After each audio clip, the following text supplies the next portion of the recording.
My name is Martin, and I never thought I'd be telling this story. But here I am, about to share the most incredible, heartbreaking, and life-changing experience of my life. It was a Tuesday morning when my wife Sophia went into labor. We rushed to the hospital, filled with excitement and nervousness. Little did I know, our world was about to be turned upside down. The delivery room was a whirlwind of activity. Sophia was in pain, but she was so strong. I held her hand, trying to be her rock, even though inside I was terrified. Then, it happened. Our first baby was born, a beautiful baby boy with pale skin, just like Sophia's. But before we could even process this miracle, the doctor announced there was another baby coming. Twins. We were having twins. The joy and shock mingled in my chest as I watched our second son enter the world. But as the nurse cleaned him off, I noticed something that made my heart stop. This baby had dark skin, much darker than mine or Sophia's. I looked at Sophia, confused and scared, but she didn't notice. Her eyes were closed, her breathing labored. Something was wrong. "Doctor!"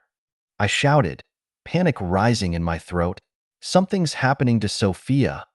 The next few minutes were a blur of medical jargon and frantic activity. And then, silence.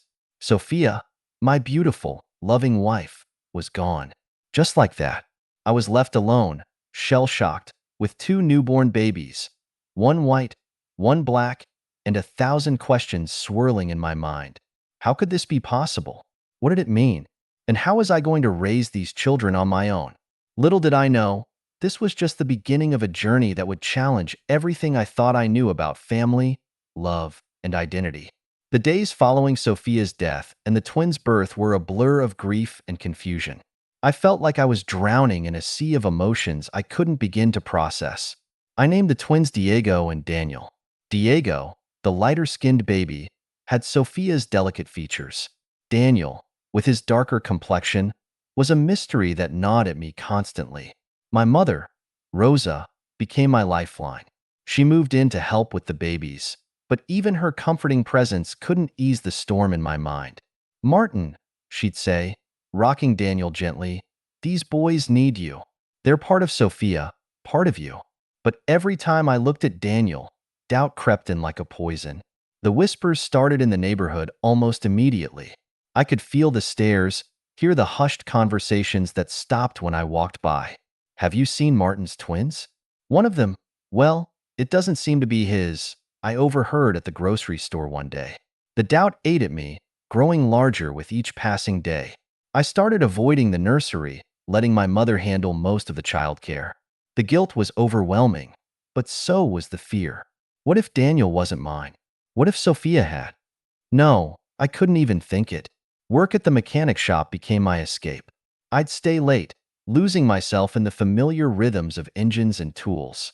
Anything to avoid going home and facing the reality of my situation. One night, after a particularly long day at the shop, I found myself at a bar instead of heading home. As I nursed my drink, my friend Pedro sat down next to me. "Martin, what are you doing here?" he asked, concern etched on his face. I broke down then, confessing all my fears and doubts to Pedro. He listened patiently, then looked at me with a mix of compassion and determination. "Martin," he said firmly, "those children need their father. If you need to know the truth, take a test. But until then, don't reject them." His words hit me like a punch to the gut. I realized I was at a crossroads. I could let my doubts destroy me and my family, or I could step up and be the father my children deserved.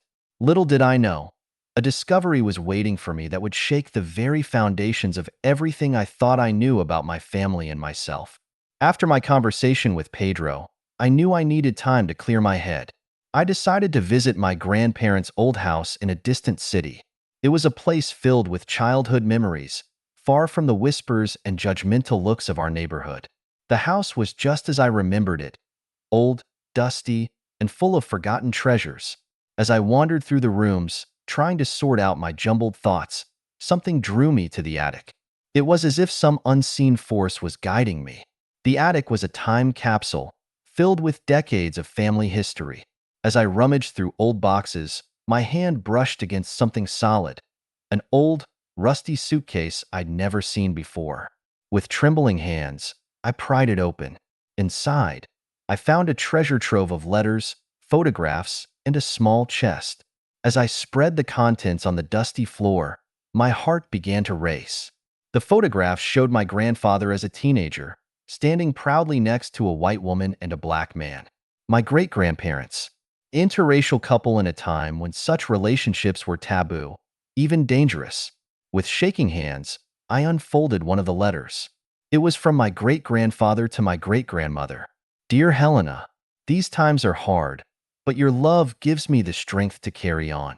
Our children must know that our love overcame all barriers and that family is the most important thing. Tears welled up in my eyes as I read letter after letter, each one revealing more about my family's hidden history. The struggles they faced, the love that kept them together, the sacrifices they made for their children. For me, in that dusty attic, surrounded by the ghosts of my past, something shifted inside me. The doubt that had been eating away at me began to fade, replaced by a sense of connection to a legacy I never knew I had. I thought about Diego and Daniel, my beautiful boys waiting for me at home. How could I have let my fears and doubts overshadow the love I felt for them? They were my children, regardless of their appearance. They were part of this rich, complex family history I had just uncovered. As the sun began to set, casting long shadows across the attic, I carefully packed up the letters and photographs. I knew what I had to do. It was time to go home, to face my fears, and to embrace my family, all of it. But first, I needed to share this discovery with my mother. There was so much of our family history that had been hidden, and it was time to bring it into the light. The drive back home felt like the longest journey of my life. My mind was racing, filled with the newfound knowledge of my family's history. As I pulled into our driveway, I saw my mother's silhouette in the window, and my heart swelled with a mix of emotions. I burst through the door, the suitcase of memories clutched tightly in my hand. Mom, I called out, my voice trembling with excitement and nervousness. I found something you need to see. Rosa's eyes widened as I spread the photos and letters on our kitchen table. Her hands shook as she picked up a photograph of her father, my grandfather, standing proudly with his parents. Martin, she whispered, her voice barely audible. I had no idea. Your grandfather? He never spoke about this. As we pored over the letters and photographs together, Rosa's eyes filled with tears. He always said he wanted to protect us, to let us live without prejudice, she explained. But I never imagined. The weight of generations of silence and sacrifice settled on our shoulders. We stayed up late into the night, piecing together our family history, marveling at the strength and love that had been passed down through the years. Finally, as the first light of dawn crept through the windows, I knew it was time. With a deep breath, I stood up. I need to see the boys, I said. Rosa nodded, understanding in her eyes. They're in their room. They've missed you, Martin. My heart pounding, I climbed the stairs to the twins' room. As I opened the door, the soft morning light illuminated their cribs. Diego and Daniel were awake, cooing and reaching out with their tiny hands. I approached slowly, really seeing them for the first time since that fateful day in the hospital. Diego, with his fair skin, had Sophia's delicate features, and Daniel, his skin a rich brown, had my eyes and the same determined expression I'd seen in the photos of my great-grandfather. As I looked at them, all the doubt and fear that had plagued me melted away. These were my sons, our sons, part of a legacy of love that had overcome incredible odds. Hello, little ones, I whispered, my voice thick with emotion. I'm so sorry. Daddy's here now, and I'm not going anywhere. Daniel reached out, his tiny hand grasping my finger. At that moment, I felt a connection so strong it nearly brought me to my knees. This was my family, in all its beautiful complexity. I picked them both up, holding them close as tears streamed down my face. I love you both so much, I murmured. And I promise, I'll always be here for you. We have quite a story to tell you when you're older. As I stood there, cradling my sons, I knew that our journey was just beginning. There would be challenges ahead, but we would face them together, armed with the strength of our family's history. The days that followed my return were a whirlwind of emotions and adjustments. With my newfound understanding of our family history, I threw myself into caring for Diego and Daniel. Every diaper change, every late-night feeding became an opportunity to bond with my sons and make up for lost time. But I knew that to truly move forward, I needed to put all doubts to rest, not just for myself, but for everyone around us. With Rosa's support, I scheduled DNA tests for the twins. The wait for the results was agonizing. I spent hours playing with the boys, marveling at their similarities and differences. Diego had Sophia's laugh, while Daniel had my stubborn streak. They were both undeniably ours, but I needed that final confirmation to silence the whispers once and for all. Finally, the call came. I answered with trembling hands, Rosa by my side. Mr. Martin, the voice on the other end said, "We have the results of the DNA test. Both twins are your biological children." Relief washed over me like a tidal wave. I collapsed into a chair, tears streaming down my face. Rosa hugged me tightly, her own eyes glistening. "They're mine," I whispered. "They're really mine." With the test results in hand, I felt a new sense of purpose and determination. It was time to face the world and the challenges that lay ahead. The first hurdle came sooner than expected. On a trip to the grocery store with the twins, an elderly woman approached our cart, her eyes wide with curiosity. "My, what beautiful babies," she cooed, then paused, her brow furrowing as she looked from Diego to Daniel. "But how?" I took a deep breath, steeling myself. This was my chance to start changing perceptions. "They're twins," I said proudly, "and they're both mine. Our family has a unique history, and these boys are a beautiful part of it." The woman looked taken aback for a moment, then smiled. "Well, isn't that something special? You've got quite a story there, young man." As we left the store, I felt a weight lift off my shoulders. It wouldn't always be this easy, I knew, but it was a start. At home, I sat with Rosa, the twins gurgling happily in their playpen. "Mom," I said, "I think it's time we shared our family's story. Not just for us, but for Diego and Daniel. They should grow up knowing where they come from and being proud of it." Rosa nodded, a determined glint in her eye. "You're right. It's time to break the silence. Your grandfather wanted to protect us, but maybe the best protection is the truth." Over the next few weeks, we began reaching out to family members, sharing the photographs and letters I'd found. Some were shocked, others curious, but all were supportive. Our family tree was blossoming, revealing branches we never knew existed. As I watched Diego and Daniel grow, hitting milestone after milestone, I realized that our journey was just beginning. There would be challenges ahead, explaining our unique family to others, dealing with potential prejudice, helping the boys understand their identity. But as I looked at my sons, I felt a surge of hope and determination. We had a powerful story to tell, a legacy of love that had overcome incredible odds, and I was ready to face whatever came our way, armed with the truth and the strength of our family's history. As the twins grew, so did my confidence as a father. Diego and Daniel were developing their own unique personalities. Diego was always laughing, while Daniel had a curious glint in his eye that reminded me of Sophia. With each passing day, I felt more connected to them and to our family's rich history. When the boys turned 6 months old, I decided it was time for our first real outing as a family. We chose a sunny Saturday afternoon to visit the local park. As I pushed the double stroller down the sidewalk, with Rosa walking beside us, I could feel the eyes of passers-by on us. Some glances were curious, others confused, and a few were outright disapproving. I took a deep breath, reminding myself of the strength that ran through our family's veins. We found a shady spot under a large oak tree and spread out a blanket. As I set the twins down to play, a young couple approached us, pushing their own stroller.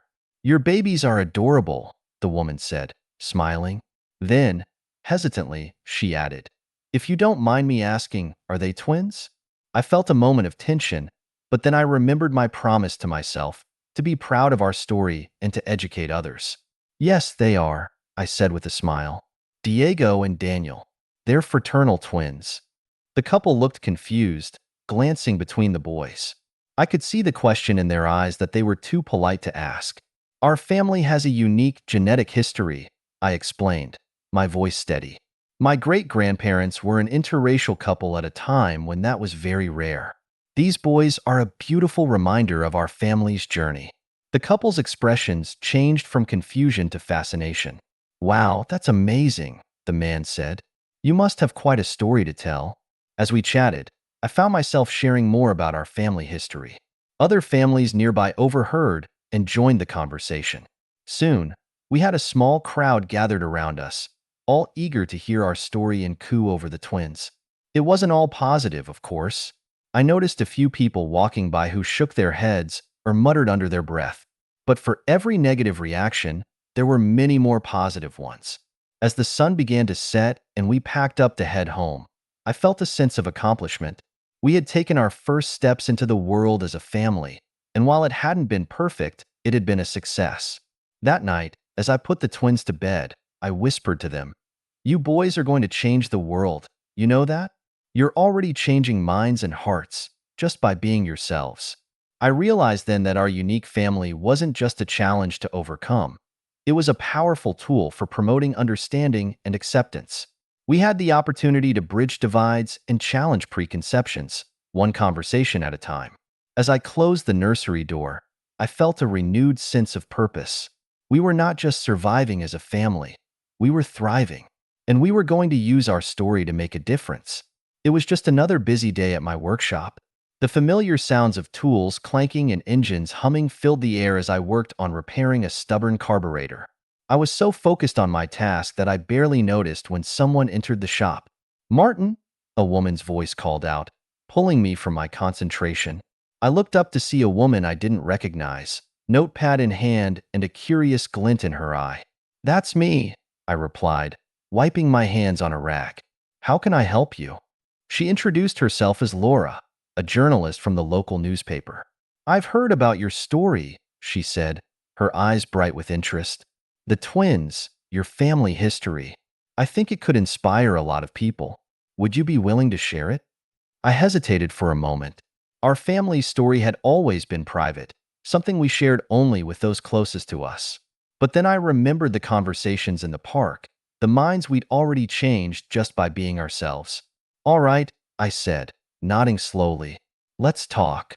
Over the next few hours, I found myself pouring out our entire story to Laura.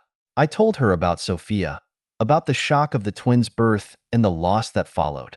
I shared the pain of my initial doubts and the transformative discovery in my grandparents' attic.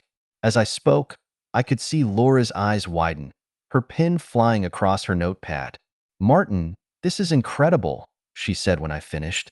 "Your family's journey, it's not just a personal story. It's a powerful narrative about love, acceptance, and the complexity of identity. Have you ever considered writing a book about this?" I laughed, shaking my head. "I'm a mechanic, not a writer." But Laura was persistent. "You don't have to be a professional writer. Your story speaks for itself. I could help you shape it into a book. I really believe it could make a difference." As I drove home that evening, my mind was buzzing with possibilities. A book? Could our family story really have that kind of impact? I discussed it with Rosa that night after putting the twins to bed. "Mom, what do you think?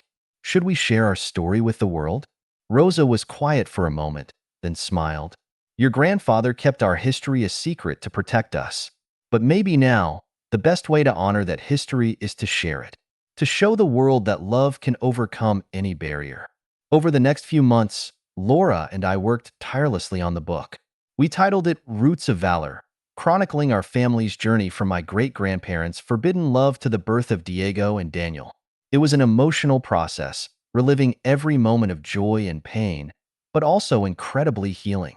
When the book was finally published, the response was overwhelming. It quickly became a bestseller, touching hearts and opening minds across the country. We received letters from interracial couples, adoptive parents, and individuals struggling with their own identity, all saying how our story had inspired them. Suddenly, our little family was in the spotlight. We were invited to speak at schools, community centers, and even national events. It was daunting, but every time I saw the impact our story had, I knew we were doing the right thing. One evening, as I tucked the twins into bed, Diego looked up at me with his big, curious eyes. Daddy, are we famous now? I chuckled, smoothing his hair. Not famous, buddy, but we're doing something important. We're showing people that families can look different, and that's okay. That love is what really matters. As I turned out the light, I felt a sense of pride and purpose I'd never experienced before. Our family's journey, with all its pain and joy, was helping to create a more understanding world for Diego and Daniel to grow up in. As Roots of Valor gained popularity, our lives changed in ways I never could have imagined. The twins were now 6 years old, starting first grade, and beginning to understand that our family was different from many others. One afternoon, I picked up Diego and Daniel from school, noticing immediately that something was off. Diego's usually cheerful face was clouded, and Daniel was uncharacteristically quiet. "What's wrong, boys?" I asked as we walked to the car. Diego kicked a pebble, his eyes downcast. "Some kids at school said we can't be real brothers because we look different." My heart sank. I'd known this day would come, but it didn't make it any easier. "And what did you say?" I asked gently. Daniel, always the more outspoken of the two, piped up. "I told them they were wrong. We're twins and brothers, no matter what we look like." I smiled, proud of their resilience. "That's right, boys. And do you know why you look different?" They shook their heads, eyes wide with curiosity. "It's because our family has a special history," I explained. "Remember the book we wrote? Our great-great-grandparents were brave people who loved each other even when others said they shouldn't. And that love, that bravery, it's in both of you." As we drove home, I told them more about our family history, adapting the story for their young minds. Their eyes lit up with wonder and pride. "So we're special?" Diego asked. "Very special," I affirmed. "And it's okay to be different. In fact, it's something to be proud of." That conversation marked a turning point. The boys began to embrace their unique identity, even using it as a tool to educate their classmates.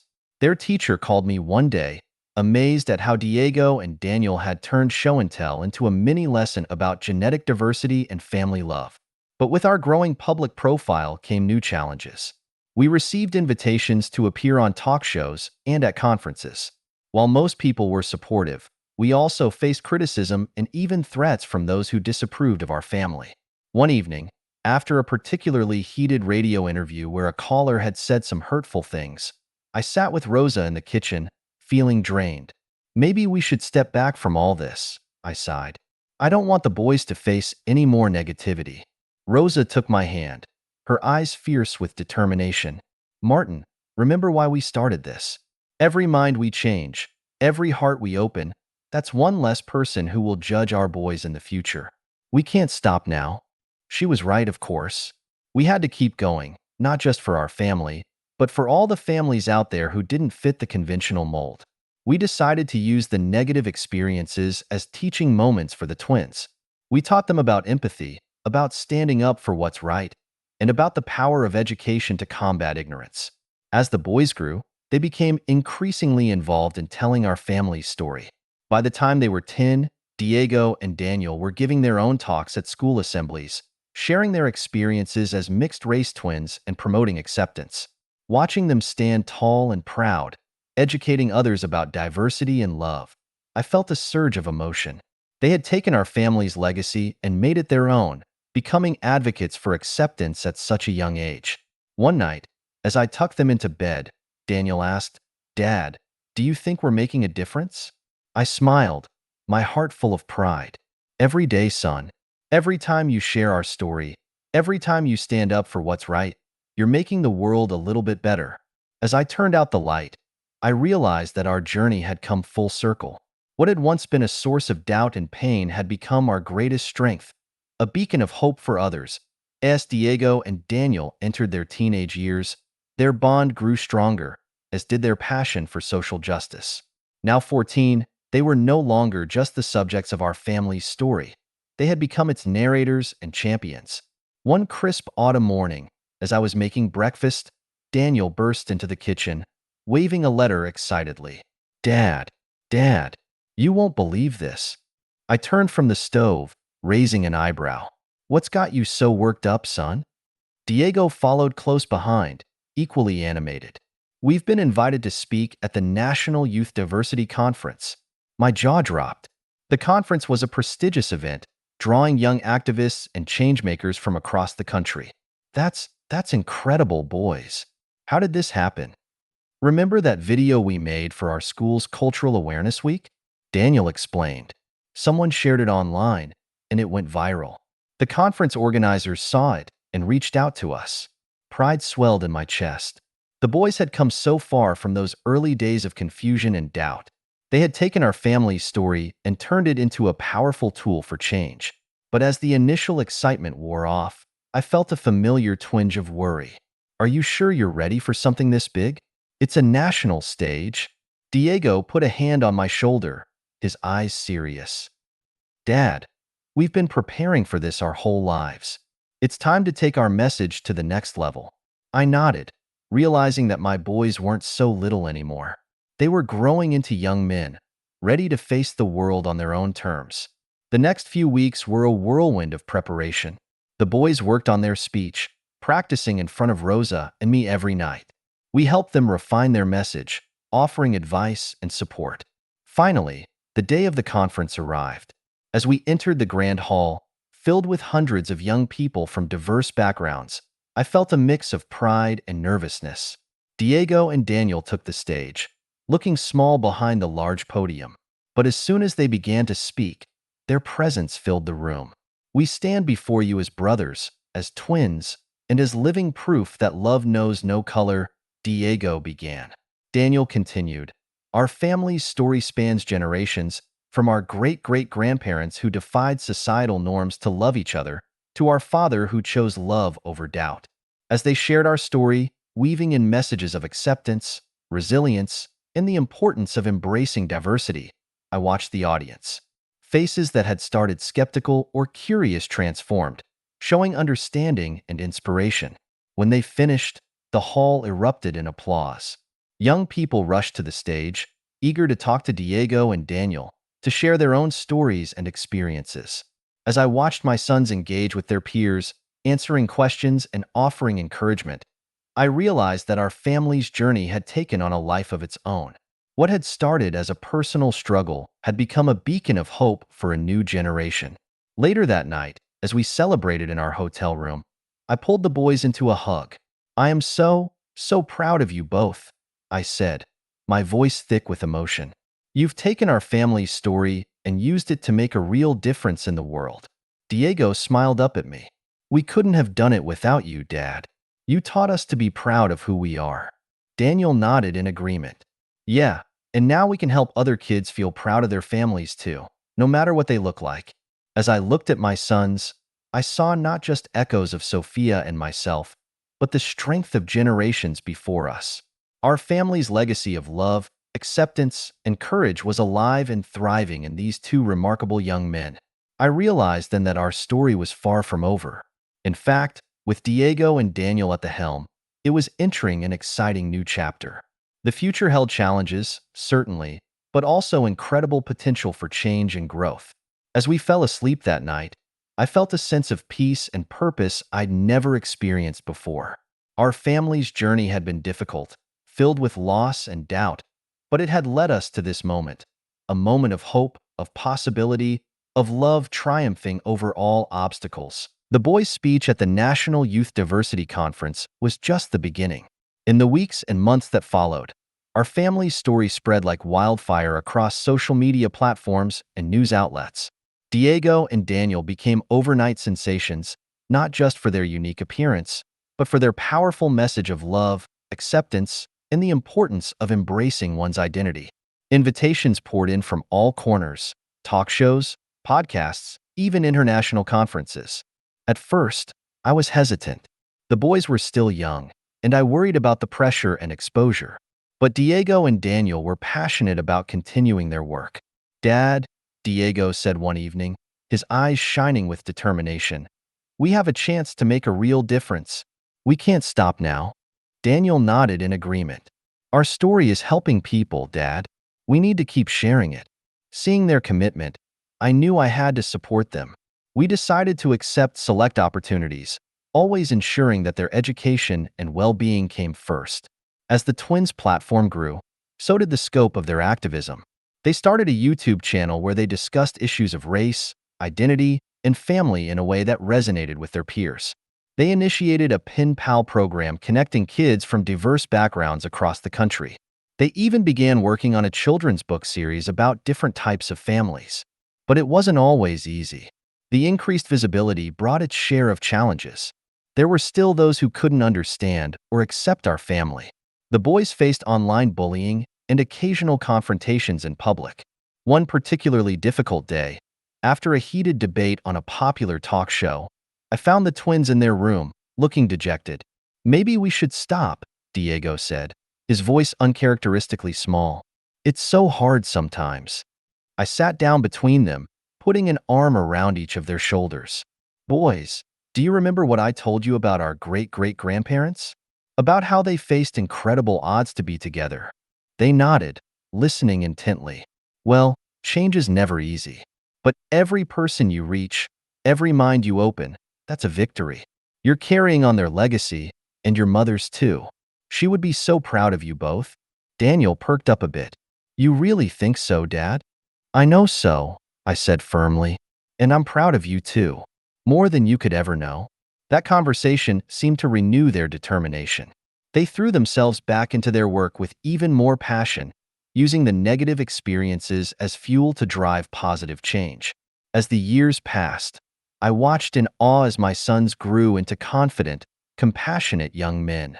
Their unique story and unwavering commitment to promoting understanding had sparked a movement. Schools across the country were adopting diversity programs inspired by their work. Families like ours, who didn't fit the traditional mold, were finding the courage to share their own stories. On the twins' 18th birthday, we received news that left us all speechless. Diego and Daniel had been nominated for a prestigious humanitarian award for their work in promoting diversity and inclusion. As we sat around the dinner table that night, celebrating not just their birthday but this incredible honor, I couldn't help but marvel at the journey that had brought us here. From those first moments of doubt and fear in the hospital, to this moment of triumph and hope. "You know," I said, raising my glass in a toast, "when you were born, I was terrified. I didn't know how to handle the situation, how to be the father you deserved." The boys listened, their eyes shining with unshed tears. "But you too. You've taught me more about love, acceptance, and courage than I ever could have imagined. You've taken our family story and used it to change the world. Your mother would be so proud. I'm so proud." As we clinked glasses, I felt Sophia's presence strongly, as if she was right there with us, beaming with pride at the amazing young men our sons had become. That night, as I lay in bed reflecting on our journey, I realized that what had once seemed like a challenge, having twins of different races, had become our family's greatest blessing. It had opened our eyes, expanded our hearts, and given us a purpose greater than ourselves. Our story wasn't just about overcoming adversity. It was about embracing what makes us unique, about the power of love to transcend boundaries, and about the incredible impact one family can have when they choose to stand up for what's right. As I drifted off to sleep, I felt a deep sense of peace and gratitude.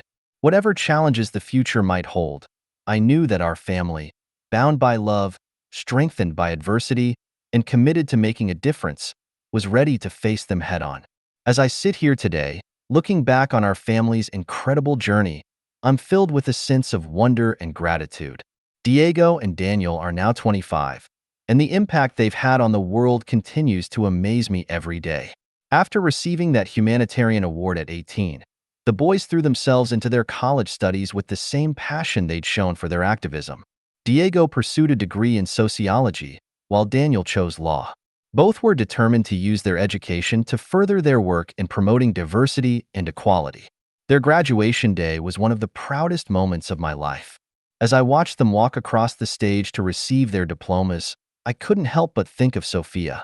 How I wished she could have been there to see the remarkable men our sons had become. But in a way, she was there. Her spirit, her love, her strength. It lived on in our boys, and in the work they were doing. After college, Diego and Daniel took their advocacy to new heights. They established the Sophia Foundation, named after their mother, dedicated to promoting understanding and acceptance of diverse families. The foundation provides resources, support, and education to families like ours, as well as working to change policies and perceptions on a broader scale.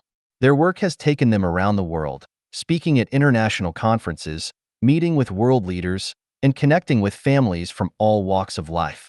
They've written books, produced documentaries, and even advised on diversity initiatives for major corporations. But what touches me most is how they've never forgotten their roots.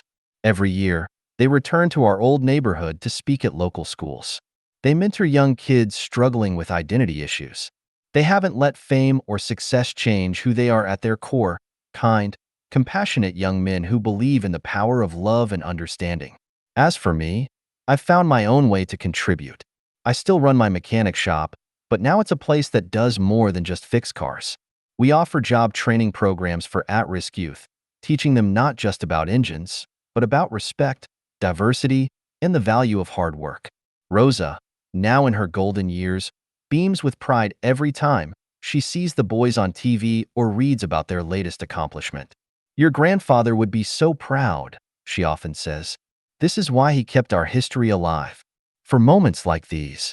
Last month, we had a family gathering to celebrate the 10th anniversary of Roots of Valor. As I looked around the room at our extended family, a beautiful tapestry of different colors, cultures, and backgrounds, I was struck by how far we've come. Diego and Daniel stood up to make a toast. "To Dad," Diego began, his voice thick with emotion, "who taught us that love is stronger than fear." "To Mom," Daniel continued, "whose spirit has guided us every step of the way." "And to all of you," they said together, "our family, our strength, our inspiration." As we raised our glasses, I felt a familiar warmth in my chest. The same feeling I had when I first held the boys in the hospital, when I discovered our family's history in that dusty attic, when I watched them give their first speech. It's a feeling of love, of belonging, of purpose. Our journey hasn't always been easy. We've faced doubts, fears, and prejudices. We've had to fight for understanding and acceptance. But through it all, we've held on to what matters most: our love for each other, and our belief in the power of that love to change the world. As I look to the future, I'm filled with hope. Hope for Diego and Daniel and the incredible things they'll continue to accomplish. Hope for all the families out there who might be struggling with their own unique challenges. And hope for a world that's slowly but surely learning to embrace the beautiful diversity of the human experience. Our story isn't over. In many ways, it feels like it's just beginning. But whatever comes next, I know we'll face it together with the strength, courage, and love that has carried us this far. Because in the end, that's what family is all about. Not what we look like or where we come from, but the love we share and the difference we make in each other's lives and in the world around us. And that, my friends, is the greatest legacy of all.